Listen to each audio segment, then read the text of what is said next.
webinar akan kita mulai. Assalamualaikum warahmatullahi wabarakatuh.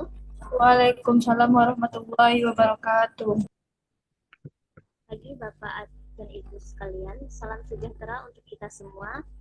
Yang terhormat pimpinan dunia penerbitan buku, yang terhormat narasumber kita pada siang hari ini yaitu Bapak Edi Wiharjo, SPD, MPD, MCE, MCF, dan seluruh peserta webinar yang hadir pada siang hari ini. Alhamdulillahillazi hadana lihaza wa ma kunna linahtadiya laula an hadanallah. Asyhadu an la ilaha illallah wa asyhadu anna Muhammadar Rasulullah. Sallallahu alaihi wasallam la nabiyya ba'da. Amma ba'du. Puji dan syukur kita panjatkan kepada Tuhan Yang Maha Esa karena atas rahmatnya kita masih bisa berkumpul bersama-sama pada webinar nasional dunia penerbitan buku untuk mendapatkan ilmu dari narasumber yang luar biasa. Baik, untuk webinar kali ini kita mengusung tema optimalisasi open source untuk inovasi pembelajaran pada hari Selasa 14 Januari 2025. Baik, sebelum memulai acara, izinkan saya untuk memperkenalkan diri. Saya Sisi Milenia Putri sebagai host webinar pada siang hari ini yang akan memandu acara webinar dari awal sampai akhir. Selanjutnya, saya akan memperkenalkan narasumber kita pada siang hari ini, yaitu Bapak Edi Wiharjo, SPD, MPD, MCE, MCF. Beliau menyelesaikan pendidikan dasar dan menengah di Bondowoso, lalu meraih gelar sarjana pendidikan matematika di Universitas Jember, lalu gelar magister pendidikan matematika di Universitas Negeri Malang, dan menempuh pendidikan doktoral di Universitas Negeri Surabaya. Beliau juga berpengalaman sebagai pendidik matematika, guru di SMA Negeri 1 dan 4 Bondowoso, tentor di Bimbel Primagama, Delta dan Galileo, tutor di Universitas Terbuka UPBJJ Jember, instruktur PLPC, dosen Universitas Bondowoso, IKIP PGRI Jember, Universitas Muhammadiyah Jember, serta di Universitas Jember. Beliau juga sebagai peneliti pengembang media pembelajaran berbasis teknologi informasi, pengelola blog pembelajaran matematika, asesmen, dan teknologi. Baik, mungkin itu profil singkat dari narasumber kita pada kali ini. Sebelum webinar kita mulai, izinkan saya untuk menyampaikan beberapa informasi sebagai berikut. Yang pertama, absensi akan diberikan setelah sesi tanya jawab di kolom chat Zoom. Yang kedua, rekaman webinar dan sertifikat peserta akan kami bagikan di grup WhatsApp. Bagi yang belum bergabung, silakan join melalui link yang akan dibagikan di kolom chat Zoom. Yang ketiga, mohon Bapak atau Ibu membuka kamera dan memastikan mic dalam keadaan mati untuk menjaga acara tetap kondusif. Yang keempat, setelah pemaparan materi dari narasumber, silakan Bapak atau Ibu mengajukan pertanyaan dengan cara mengaktifkan fitur Raise Hand atau bertanya di kolom chat. Bagi Bapak atau Ibu yang beruntung akan mendapatkan hadiah, yaitu berupa pulsa dari kami. Baik, tanpa berlama-lama lagi, selanjutnya kita akan memasuki acara inti dari webinar kita pada siang hari ini, yaitu pemaparan materi dari narasumber kita pada siang hari ini, yaitu Bapak Edi Wiharjo, SPD, MPD, MCE, MCF. Waktu dan tempat dipersilakan ya Pak. Silakan Pak. Baik, selamat siang. Assalamualaikum warahmatullahi wabarakatuh. Waalaikumsalam. Waalaikumsalam warahmatullahi Puji syukur kita panjatkan kehadirat Allah Subhanahu wa Ta'ala karena pada hari ini kita bisa bertemu meskipun secara daring. Yang kedua, sholawat dan salam kita aturkan kepada junjungan kita Nabi besar Muhammad Sallallahu Alaihi Wasallam karena berkat bimbingan beliau kita berada di zaman yang terang benderang. Yang pertama, saya mengucapkan terima kasih kepada pimpinan dan seluruh kru dari dunia penerbitan buku yang sudah memberikan kesempatan kepada saya untuk berbagi ilmu. Saya juga mengucapkan terima kasih kepada Bapak, Ibu, Saudara yang hadir pada siang ini di Zoom. Beberapa di antaranya teman-teman saya ini. Oke. Tadi seperti yang disampaikan, saya dosen di uh, tepatnya program studi pendidikan matematika Universitas Jember. Namun, karena background penelitian saya lebih sering di bidang pengembangan media pembelajaran berbasis teknologi, maka saya sering diminta mengampu mata kuliah yang berkenaan dengan teknologi informasi. Jadi antara lain pengantar teknologi informasi, algoritma pemrograman, pembelajaran berbantuan teknologi, machine learning, pemrograman berbasis web, dan beberapa mata kuliah lain. Jadi kalau Bapak Ibu search di situsnya Perpusnas, ketikkan nama Edi Wiharjo sebagai pengarang, itu ada beberapa buku. Saya baru nulis buku matematika baru dua, ya, logika fasi dan kombinatorika. Sementara eh, sementara yang pendidikan itu baru satu, kalau yang IT malah sudah empat. Ya. Baik, mungkin nanti bisa di-share beberapa link yang sudah saya kirim kemarin.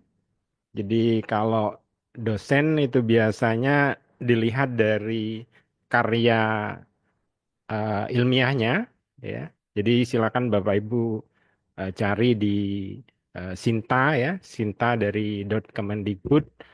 Ada beberapa buku, ada beberapa artikel, tiga di antaranya eh, apa diterbitkan oleh jurnal yang eh, terakreditasi, kemudian eh, internasional juga, terindeks oleh Scopus. Baik, eh saya sedikit memulai dari agak lebar dulu karena saya tidak begitu mendalam tentang peserta, apakah semuanya memahami IT dengan baik ataukah hanya mengenal sebagian saja. Jadi kalau kita bicara tentang sistem komputer, ya, sebagaimana sistem yang lain di dalam kehidupan sehari-hari, ada sistem pernafasan, sistem pencernakan, itu pasti terdiri dari beberapa komponen. Nah, sistem komputer itu terdiri dari tiga komponen. Yang pertama adalah hardware, yang kedua adalah software, yang ketiga adalah brainware. Hardware itu yang berkenaan dengan barang-barang yang di dalam bahasa Indonesia dikenal sebagai piranti keras atau perangkat keras. Ada input seperti keyboard, mouse, ada pemroses seperti CPU, kemudian ada output seperti layar, printer, dan lain sebagainya. Yang kedua adalah software. Software ini adalah kode program yang bisa membuat orang kita itu bercakap-cakap dengan mesin atau berdialog atau berkomunikasi dengan mesin. Software. Kemudian yang ketiga adalah brainware. Brainware ini adalah orang yang melakukan pemrograman atau programmer ataukah orang yang menggunakan user atau pengguna. Nah, software itu sebenarnya beragam. Ada software yang berbayar seperti Microsoft Windows, Microsoft Office gitu ya. Ada juga yang disediakan secara free. Ya. Jadi memang betul-betul free. Tapi ada juga yang dibuat free sebentar itu ya, versi namanya shareware, diberikan kesempatan kepada pengguna untuk menggunakan biasanya 30 hari masa trial atau uji coba.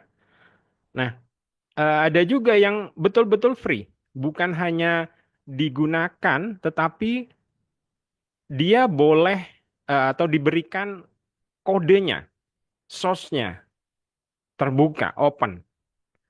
Dia bisa dimodifikasi untuk kepentingan kita dan boleh disebarkan secara ke publik.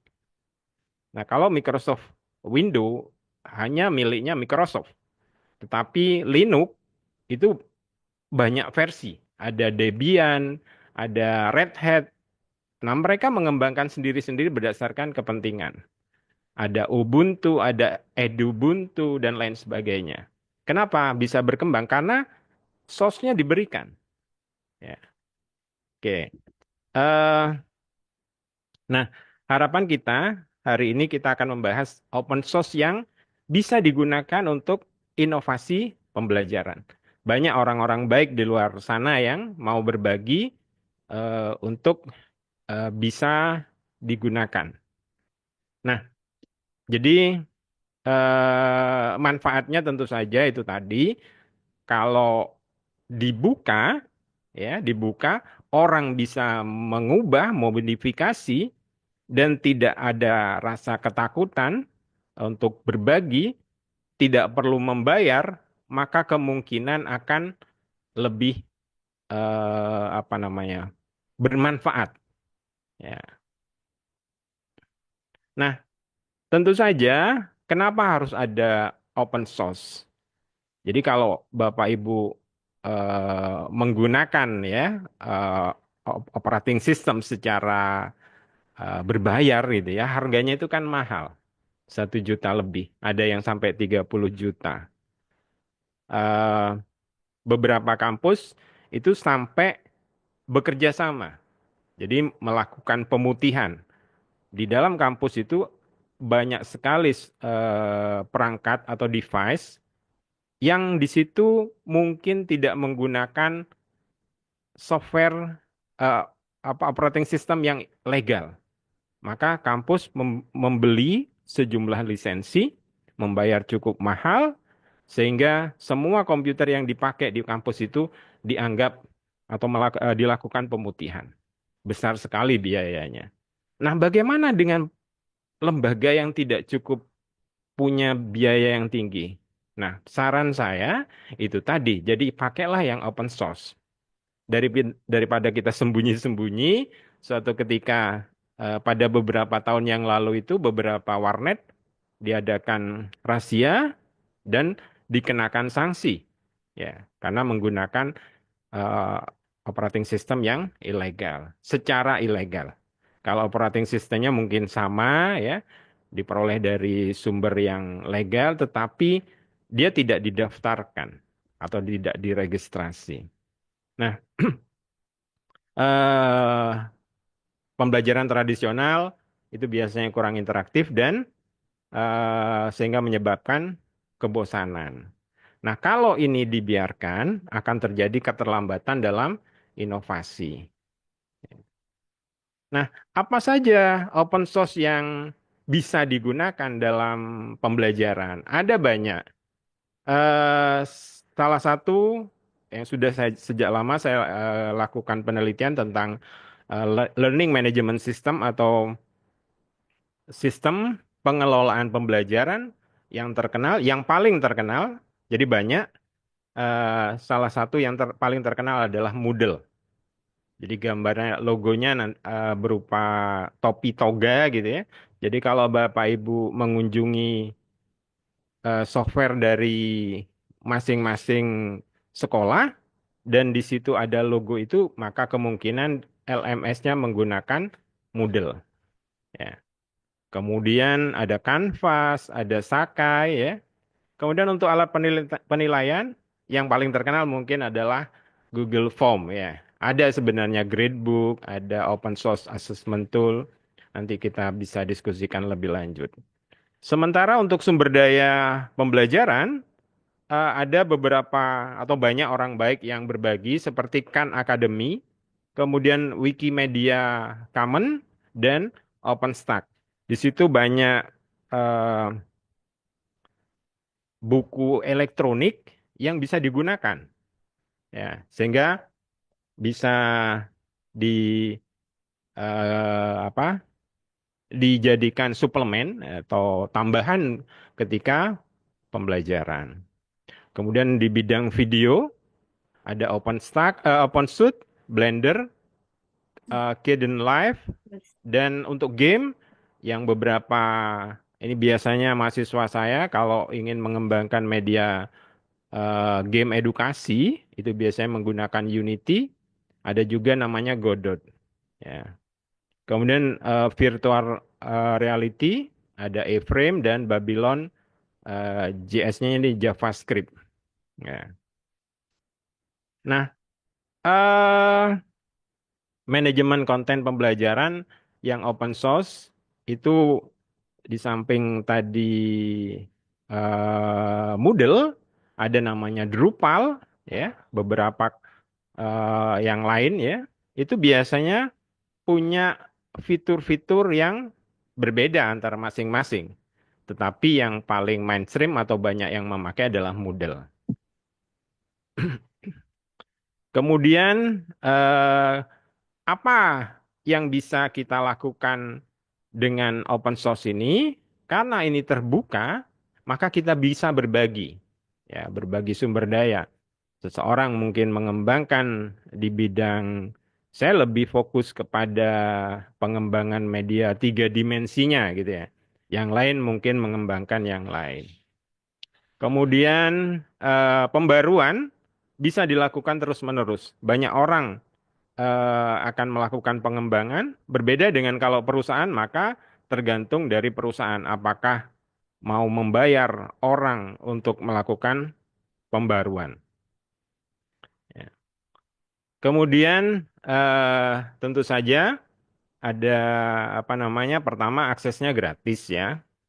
Sehingga mengurangi beberapa mahasiswa saya yang menurut saya bukan memaksakan diri ya, karena memang software-software berbayar itu ada fitur-fitur yang mudah gitu ya, friendly. Mereka bersedia membayar berlangganan tiga bulan gitu ya untuk digunakan selama masa penelitian. Kemudian banyak tersedia beragam, ada berbagai format, buku teks, video, dan modul. Nah, ini kelebihannya adalah bisa dimodifikasi dan diadaptasi berdasarkan kebutuhan kita. Nah, ini yang bagi guru tentu saja perlu pelatihan. Yang berikutnya adalah dukungan teknis dan pengembangan profesional. Ya. Eh, ke depan kita menginginkan inovasi, kerjasama, dan akses. Saya mohon maaf agak batuk ya, jadi saya mohon waktu untuk minum dulu. Sekian, terima kasih moderator.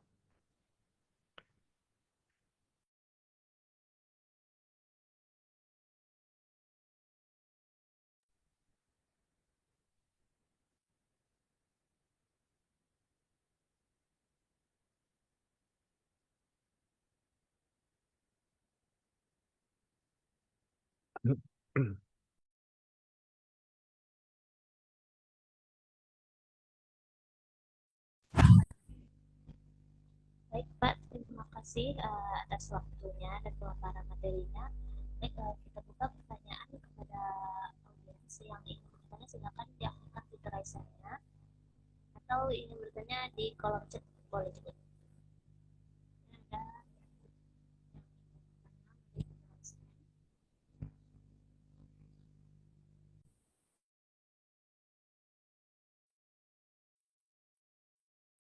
Langsung saya bacakan atau gimana, Mbak? Ada satu pertanyaan di kolom chat. boleh nanti saya bacakan Pak. Ditanya dulu bagi yang mau raise hand dulu Pak. Kita Oke. dahulukan. Baik. Nah, ini ada dari Bapak David Nurfikih. Silakan Pak.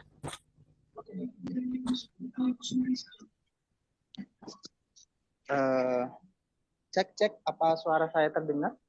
Dengar Pak. Oh ya, terima kasih. Assalamualaikum warahmatullahi wabarakatuh. Waalaikumsalam warahmatullahi wabarakatuh.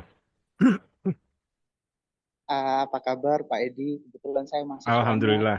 di Baik. UNED. Saya guru SMP 1 Asem Bagus, Situbondo.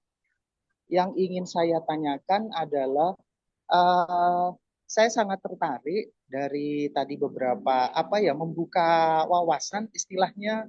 Kalau dalam beberapa waktu dekat ini saya intinya santai-santai saja mungkin. Halo, ya. Uh, Tergugah untuk bagaimana untuk lebih mengeksplor diri.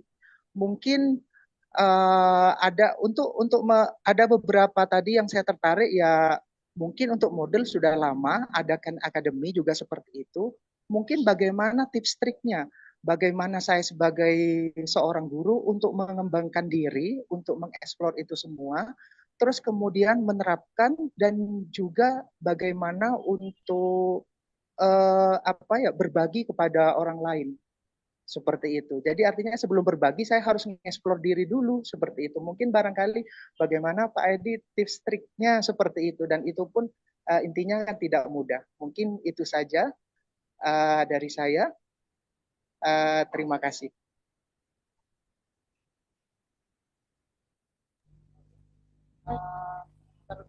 Pak, terima kasih banyak atas pertanyaannya. Boleh langsung dijawab kepada Bapak Edi. Silakan Pak, langsung dijawab. Baik, terima kasih. Ini Mas David ini salah satu mahasiswa saya dulu. Eh, saya ingat namanya karena ketua kelas. Oke, jadi begini Mas David ya. Yang pertama, saya memang termasuk mungkin dari mindset dulu ya. Bentar, apakah foto saya sudah? Bentar ya. Boleh diganti mungkin Mbak yang di layar tanpa ini. Boleh dipin dulu saya. Oke, jadi dari mindset dulu Mas David ya. Saya termasuk orang yang berkeyakinan ilmu itu harus dibagikan. Dan itu bisa apa namanya free gitu ya. Para programmer itu juga berkeyakinan seperti itu. Tidak selayaknya karya itu dijual gitu ya. Tentu saja ada orang yang berpikiran berbeda ya. Oleh karena itu, saya membuat banyak pilihan. Saya mencari. Jadi satu contoh misalkan di dalam matematika itu menggunakan software yang namanya MATLAB. Itu harganya relatif mahal gitu ya. Jadi kami sebagai program studi ketika akan akreditasi, asesor pasti bertanya, ini softwarenya legal apa enggak? Nah, maka kami atau saya sebagai kepala laboratorium itu mulai mencari alternatif. Ya, ketemulah yang namanya Octave. Octave ini sepenuhnya free. Ya, jadi boleh dipakai, boleh disebarluaskan, boleh diinstal seperti itu. Nah, eh, kalau Pak David sebagai guru ingin membuat sebuah inovasi menggunakan open source, tentu saja harus ini dulu mindset dulu yang dibenerin gitu ya. Jadi saya harus membebaskan terutama gini ya, kalau kita punya latar belakang apa agama gitu ya, make software yang ilegal itu sebenarnya kan termasuk nyuri juga gitu ya. Karena eh, ada orang yang dirugikan. Mereka yang seharusnya menerima uang itu nggak jadi menerima uang dari kita.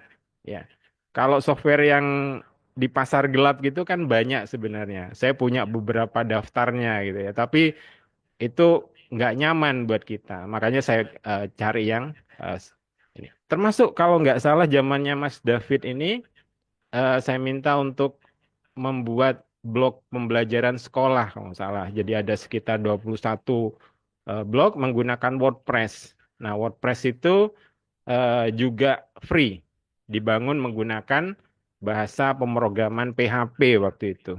Nah, itu bisa dioprek, bisa dioptimalkan, bisa disesuaikan, di custom sesuai kebutuhan. Jadi saran saya itu tadi mindsetnya di kalau memang sudah muncul keinginan untuk berbagi dan tidak akan eh, tidak ingin mencuri gitu ya. Saya pikir akan banyak. Sekarang sudah terbuka. Ya. Ini sekaligus saya menjawab ada satu pertanyaan, apa sih kelebihan dan kekurangan menggunakan sistem operasi?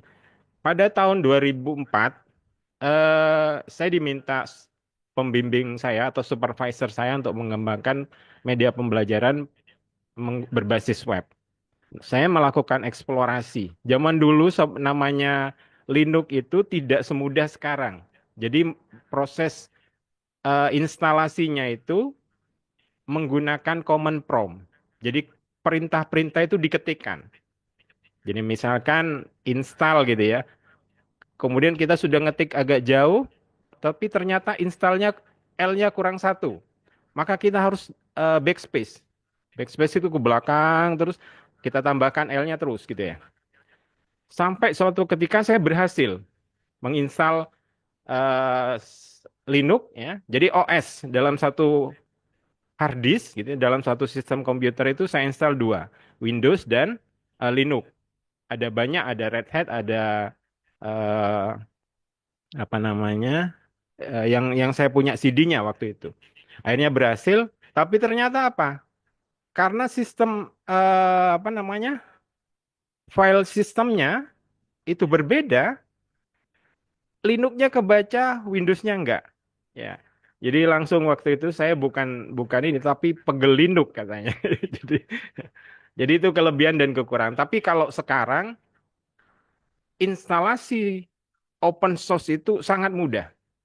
Jadi GUI, jadi Graphical User Interface-nya sudah friendly sekali.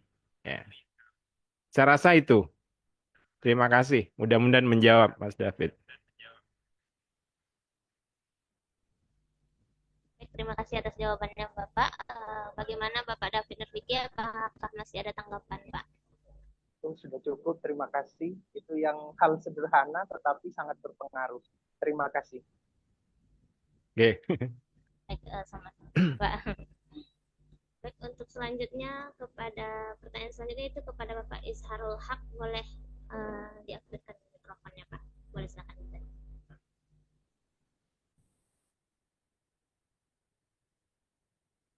Tes, apakah kedengaran suara saya, Bu? Kedengaran Pak. Baik.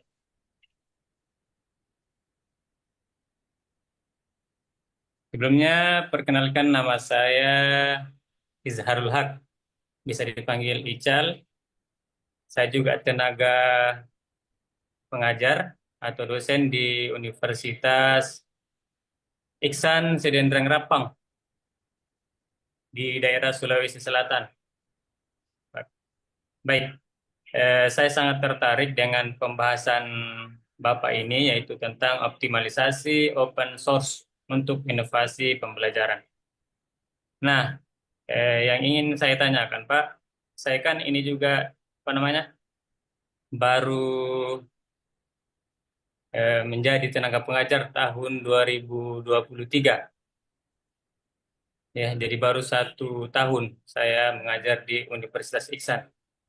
Nah, saya mengajar prodi arsitektur dan saya menggunakan aplikasi bajakan juga, yaitu SketchUp. Ya, Saya tahu enggak? SketchUp dengan menggunakan aplikasi render Enscape.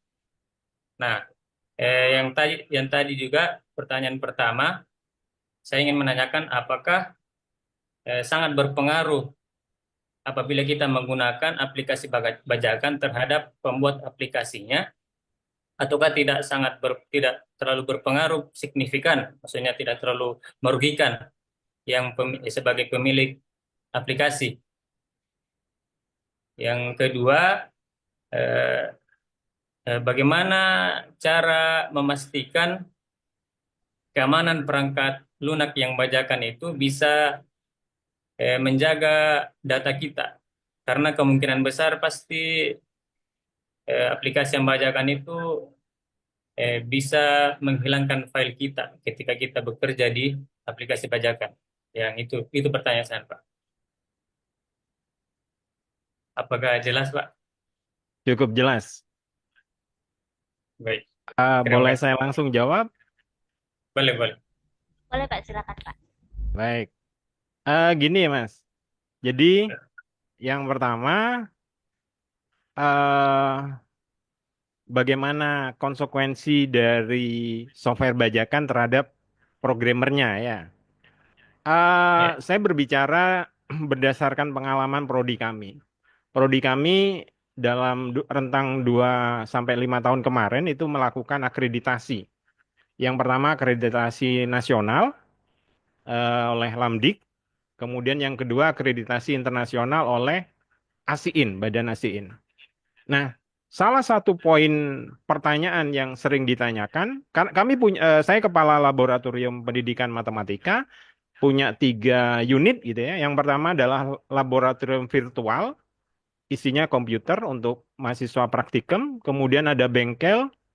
Yang ketiga adalah laboratorium yang mendisplay media pembelajaran matematika. Nah, di laboratorium virtual kami itu kan ada software MATLAB, kemudian Maple, ada ANSYS Fluent untuk apa namanya eh, pemodelan gitu ya, dan ada beberapa software lain, misalkan Filmora untuk membuat video pembelajaran dan beberapa yang lain. Nah, seperti Unity ya untuk membuat game edukasi gitu ya. Nah, selalu pertanyaan asesor itu software ini legal atau tidak. Jadi ini langkah kalau di prodi Mas Ical belum gitu ya, antisipasi saja karena apa ya di iklim akademik kita kan harusnya transparan dan menggunakan hal-hal yang legal gitu ya. Pertanyaan itu biasanya. Kalau itu legal, itu kan biasanya membeli lisensi. Lisensinya 1 unit atau beberapa unit gitu ya. Jadi kami ada sekitar 20 unit komputer, belinya 1 unit, tetapi dipakai di beberapa unit komputer itu. Itu juga jadi masalah juga pada saat akreditasi gitu ya. Maka kami memutuskan ya udah kita cari sepanjang ada software pengganti, maka kita gunakan yang open ya. Seperti MATLAB ya, ada namanya Octave, kemudian GeoGebra free ya, baik itu diinstal maupun yang versi online juga free ya. SketchUp bukannya pakai dari Google ya Mas ya? Iya, Pak. Tapi sudah berpisah. Sudah berpisah Oke. dari Google Google SketchUp.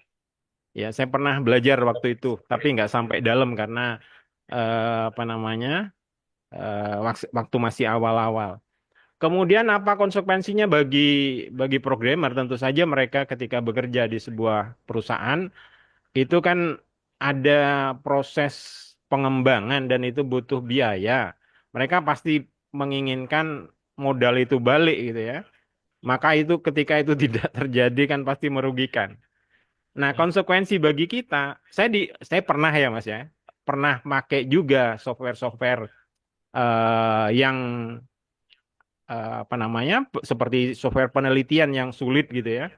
Ada beberapa, salah satunya Get into PC kalau nggak salah ya, getintopc.com itu menyediakan software-software analisis untuk penelitian gitu ya, yang sulit, sulit, mahal dan sulit gitu ya. Akhirnya coba itu. Nah, mungkin kita bisa berpikir begini, ketika mereka memberikan sesuatu, ya apa ya dalam bahasa asing, bahasa Inggrisnya itu nggak ada sarapan gratis katanya. Pasti ada kemungkinan ya, ada kemungkinan mereka menyisipkan sesuatu yang bisa menguntungkan mereka. Jadi akhirnya saya berpikir, bahaya juga. Mereka memang memberikan apa dan bisa berjalan. Jadi software yang disediakan di salah satunya di Get into PC itu bisa kita install baik itu menggunakan patch ya ataupun menggunakan eh, key-nya aja. Jadi biasanya key-nya itu key eh, berkala gitu ya, berlaku 3 bulan gitu ya. Itu bisa berjalan, tidak terdeteksi. Tetapi itu tadi, ini pasti ada sesuatu yang diinginkan oleh mereka. Itu aja yang bisa dijadikan apa namanya patokan gitu ya. Tapi memang tentu saja pengalaman saya menggunakan open source itu tampilannya nggak begitu bagus ya. GUI-nya atau graphical user interface-nya ini, tetapi fungsinya itu hampir sama ya. Saya kemarin kebetulan bulan kemarin tuh nulis, lab kami kebetulan dapat namanya milling mesin. Milling mesin tuh mahal ratusan juta untuk membuat apa namanya logam itu bisa dibentuk ya, milling mesin. Nah, milling mesin ini menggunakan software. Nah, akhirnya saya menggunakan mencari dua software yang paling dikenal mainstream. Ya, jadi akhirnya saya pakai eh, pokoknya yang ada opennya. Ya, jadi untuk membuat eh, kebetulan milling mesinnya itu model yang kecil gitu ya untuk pembelajaran, bukan yang skala industri. Ya. Nah, itu saya tuliskan sebagai laporan penelitian dan diseminarkan di Universitas UGRIS PGRI Semarang kemarin. Ya. Jadi saya sekarang lebih fokus ke open source, Mas. Baik, Pak. Terima kasih. Baik, terima kasih banyak, Pak. Ya. Ya. Baik, Pak, masih ada tanggapan, Pak? Pak Ilham? Pak Jeffrey Resen. Ya, Ya, silakan Pak. selamat siang menjelang sore Pak. Mohon maaf Pak, nggak bisa on cam. Selamat siang. Kita lagi ngajar online Pak sama anak juga. Saya curi-curi waktu. Pak. Assalamualaikum Pak. Izin Pak, saya Jeffrey Waalaikumsalam. mau menanyakan ada beberapa question Pak. Di situ ada 3. Cuman saya persingkat aja Pak pengingat waktu Pak. Jadi gini, menarik yang Bapak ceritakan tadi. Saya tertarik. Ini bagaimana optimalisasi penggunaan teknologi informasi dalam penyusunan media pembelajaran interaktif di era digital sekarang, Pak. Next Pak, yang terakhir Pak, jika Bapak membuat perangkat lunak yang merupakan pengembangan lanjut dari sebuah tugas kuliah, apakah Bapak akan merilisnya menggunakan lisensi perangkat lunak open source yang Bapak jelaskan tadi? Mohon pencerahannya Bapak. Terima kasih. Baik, terima kasih Pak Jeffrey. Saya baru pada tahap pengguna, Pak. Ada teman atau kolega saya yang sudah melakukan eksplorasi Linux itu di custom, kemudian diberi apa namanya, ya custom, kemudian diberi nama Papuma. Papuma ini nama pantai di Pantai Pasir Putih. Papumanya itu Malikan di Jember, dan dirilis sebagai sebuah software gitu ya, software yang memang sifatnya free di custom. Saya masih belum sampai ke makom sana, jadi masih terpakai eksplorasi mana software open yang bisa digunakan. Ya. Kemudian ada juga apa namanya software statistik yang paling sering digunakan itu adalah SPSS. Saya saat ini sedang mengeksplorasi namanya PSPP. Jadi SPSS dibalik itu PSPP gitu ya. Ada kolega saya juga menggunakan namanya statistik R. Ya, jadi bisa dicari di laman websitenya unet.ac.id, itu di situ ada statistik R. Sudah ini. Jadi saya masih baru pada tahap menggunakan, belum sampai ngoprek dan merilis software yang berdasarkan yang open tadi. Gitu. Mudah-mudahan bisa menjawab Pak Jeffrey. Baik Pak, terima kasih Pak atas saran dan masukan besarnya. Pak, terima kasih atas jawabannya. Mungkin kita lanjut di kolom chat lagi ya, Pak. Pertanyaan dari Bapak Revol dari Universitas Terbuka. Jadi bagaimana penerapan optimalisasi teknologi sebagai inovasi pembelajaran geografi melalui pelatihan gamification dengan bingkaian serial pelatihan yang bertujuan untuk meningkatkan kapabilitas untuk kompetensi guru dalam menyajikan pembelajaran geografi yang inovatif berbasis teknologi serta meningkatkan keterampilan pembuatan dan penggunaan gamification sebagai media pembelajaran. Mungkin bisa dijawab, Pak? Ya, Dipersilakan, Pak. Bu, Bu atau Bapak? Sepertinya Bapak Revo. Bisa apa namanya? Menyampaikan lisan ada yang sedikit saya klarifikasi. Contohnya gamification itu yang seperti apa di geografi?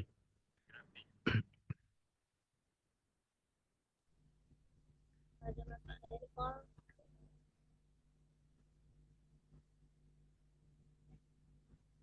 Sepertinya Bapak Revonya tidak ada di dalam Zoom, Pak. Atau terkendala jaringan sepertinya, Pak. Baik. Begini Bapak Ibu yang hadir gitu ya. Jadi yang kebetulan saya dari Prodi Pendidikan Matematika itu software yang kami explore, kami coba kembangkan dengan mahasiswa itu adalah tentu saja yang berkenaan dengan pendidikan matematika, pembelajaran matematika di sekolah gitu ya. Nah untuk geografi saya belum ini belum pernah diajak kolaborasi oleh teman-teman guru yang mengajar mata pelajaran geografi. Nah, eh, mungkin bisa Bapak atau Ibu yang bertanya bisa japri nanti mungkin ada di antara apa pengetahuan atau keterampilan saya yang bisa dikolaborasikan dengan Bapak atau Ibu. Ya, itu saja mungkin Mbak jawabannya. Baik, Pak, atas jawabannya. Terima kasih atas jawabannya. Mungkin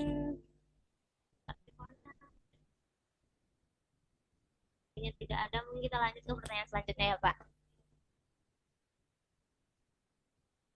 Mungkin dari Ibu Norita, bagaimana Pak solusi open source jawaban untuk persaingan digital yang kian ketat di era digital dan artificial intelligence? Itu pertanyaan dari Ibu Norita, Pak. Boleh bisa dijawab, Pak? Baik, jadi begini, kita fokus ke open source ya. Jadi open source itu adalah sebuah apa software yang kodenya atau source-nya itu terbuka. Nah, kemampuan melakukan customisasi dari eh, open source itu bisa menjadi sebuah kelebihan bagi orang yang bisa melakukan custom itu. Ya, jadi saat ini dengan persaingan digital yang kian ketat, kalau kita mampu apa ya, pertama mungkin sebatas untuk menggunakan saja.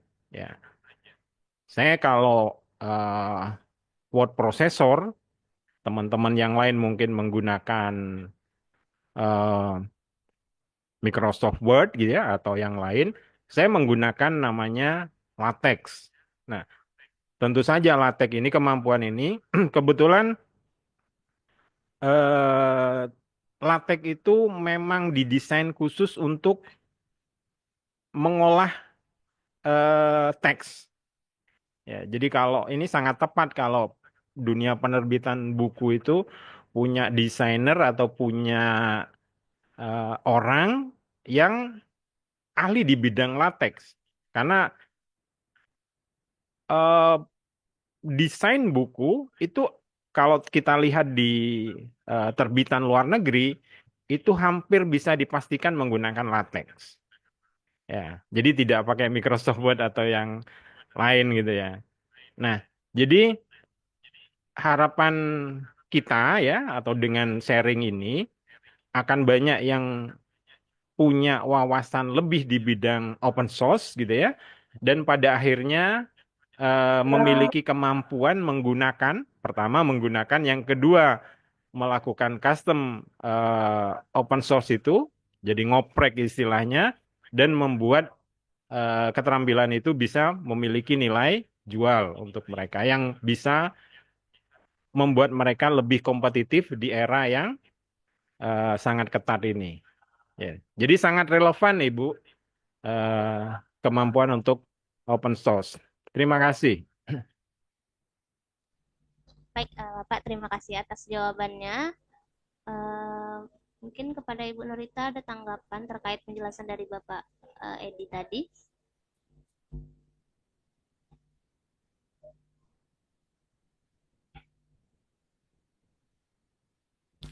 Sepertinya Ibu Nuritanya kendala jaringan juga, Pak. Tidak ada di dalam Zoom. Mungkin kita lanjut ya, Pak. Pertanyaan selanjutnya yaitu Ya. dari Bapak Juan dari Bandung.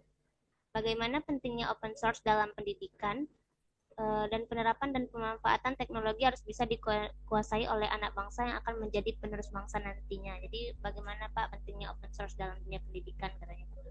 Mungkin sekian Ya. Pak pertanyaannya, boleh langsung jawab. Baik, jadi ini yang pokok bahasan kita hari ini ya. Jadi open source untuk inovasi pembelajaran.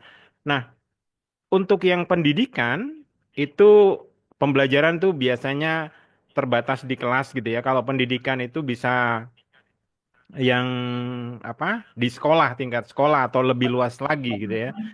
Nah, yang bisa dimanfaatkan, jadi ada satu mata kuliah saya namanya pemrograman berbasis web.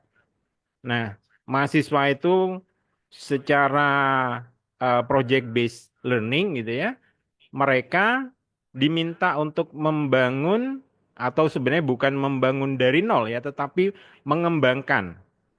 Jadi ada laman website yang menyediakan bukan software ya, tapi aplikasi. Saya katakan aplikasi berbasis web dibangun menggunakan PHP, MySQL yang bisa terbuka, ya, bisa digunakan. Salah satunya adalah misalkan sistem pembayaran SPP. Nah, mahasiswa saya di akhir bisa, ya, jadi misalkan presensi gitu ya, presensi di sekolah. Presensi di sekolah itu bisa menggunakan namanya barcode. Jadi masing-masing mahasiswa itu masing-masing siswa ya itu pasti punya nama dan punya nomor induk siswa. Nah, data itu dikonversi menjadi QR code ya. Kalau bar itu yang bentuknya batang gitu, yang garis-garis-garis ya. Yang sudah dilakukan oleh mahasiswa saya itu menjadi QR code. Jadi data siswa itu dibentuk menjadi QR code, kemudian kalau di sekolah itu diizinkan menggunakan HP atau smartphone, bisa dibawa di smartphone mereka, ditunjukkan ketika login atau ketika masuk ke sekolah atau di lingkungan sekolah atau di kelas.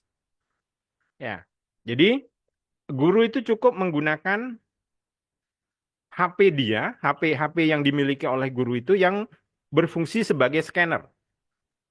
Ya, jadi tidak perlu membeli alat scanner seperti di minimarket gitu ya, tidak. Jadi cukup menggunakan smartphone yang dimiliki oleh guru.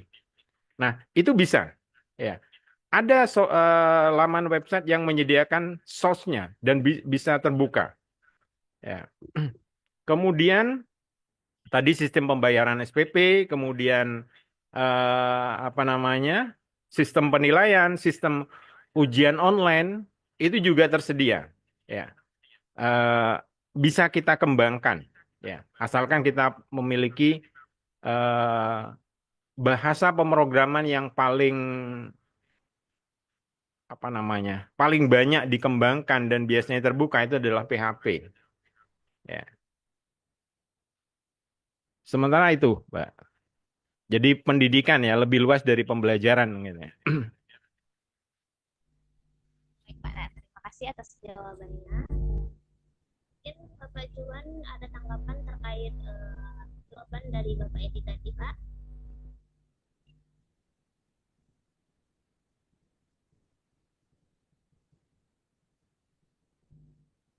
Sepertinya tidak ada tanggapan. Mungkin bagi Bapak atau Ibu yang masih ingin bertanya, boleh dipersilakan di kolom chat atau mengaktifkan fitur raise hand-nya, Pak atau Ibu.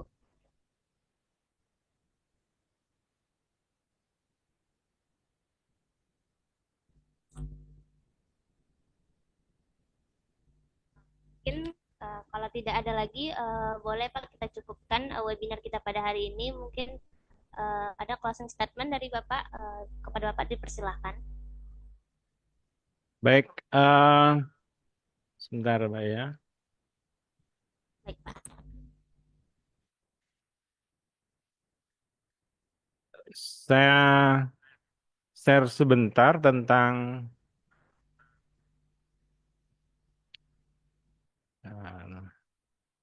bentar.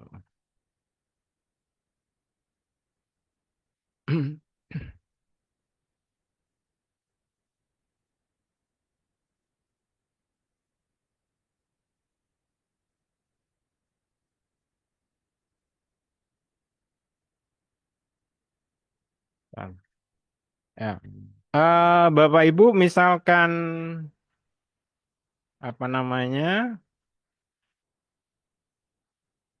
saya menuliskan sejumlah bahasan tentang open source itu di blog pembelajaran namanya mat.or.id. Saya tuliskan di kolom chat. Itu adalah singkatan dari matematik, asesmen, dan teknologi. Ya. Kemudian untuk eh, beberapa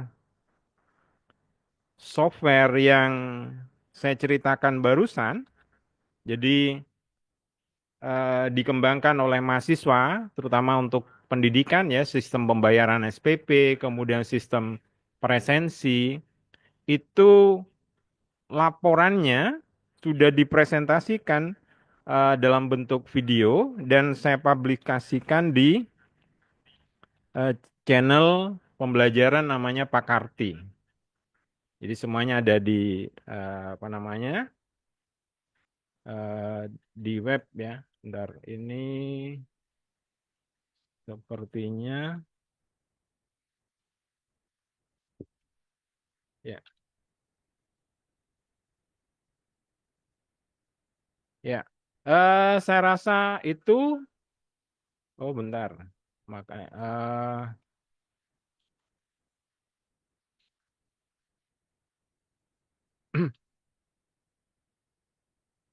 ya. Ya, jadi Bapak Ibu, terutama yang tertarik untuk mengembangkan apa namanya, mempelajari ya, mempelajari open source ini, silakan berkunjung ke apa namanya web atau blog pembelajaran mat.or.id, kemudian di channel YouTube-nya namanya Pakarti. eh saya rasa itu yang bisa saya bagikan, tidak banyak ya. Itu hanya sharing pengalaman saya mengeksplorasi ya. Jadi saya belum pada tahap mengoprek yang sampai merilis gitu ya. Software yang sudah dioprek itu. Jadi tapi mudah-mudahan itu memberikan insight, menjadikan apa wawasan, membuka wawasan Bapak Ibu yang hadir hari ini. Terima kasih banyak atas kesempatannya, terutama pimpinan dari dunia penerbitan buku, dan terima kasih juga atas kehadiran para peserta yang hadir di Zoom kali ini. Terima kasih, Mbak Moderator, waktu saya kembalikan. Pak, sama-sama terima kasih banyak juga kepada Bapak Edi atas penjelasan dan pemaparan materinya kepada seluruh audiens yang pada siang hari ini. Mungkin untuk acara selanjutnya kita sesi dokumentasi. Boleh dipersilakan untuk menghidupkan kameranya sebelum Zoom. Boleh untuk Bapak atau Ibu boleh silakan maksudkan kameranya, kita sesi dokumentasi terlebih dahulu.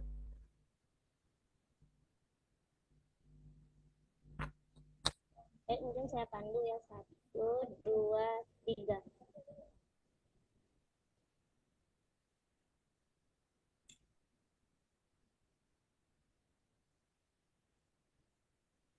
Mungkin sudah selesai sesi dokumentasinya. Baiklah, bagi yang Bapak atau Ibu sebelum keluar dari Zoom boleh mengisi absen bagi yang belum mengisi absennya. Dan yang bagi yang Bapak atau Ibu yang bertanya tadi, boleh ditinggalkan nomor HP-nya di kolom chat Zoom. Baiklah, kita sudah sampai di penghujung acara. Terima kasih banyak kepada Bapak Edi Wiharjo, SPD, MPD, MCE, MCF atas waktu dan ilmunya. Dan saya mengucapkan terima kasih juga kepada Bapak atau Ibu yang telah aktif berpartisipasi. Kami harap webinar ini bermanfaat dan dapat menambah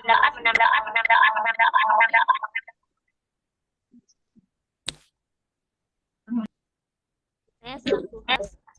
Bila ada kesalahan kata dan perbuatan, saya mohon maaf. Terima kasih atas perhatiannya. Sampai jumpa di webinar berikutnya. Assalamualaikum warahmatullahi wabarakatuh. Waalaikumsalam warahmatullahi wabarakatuh. Sertifikat nanti akan diinfokan di grup webinar ya Pak. Untuk presensinya akan kami ulang jadi. Terima kasih, saya izin live.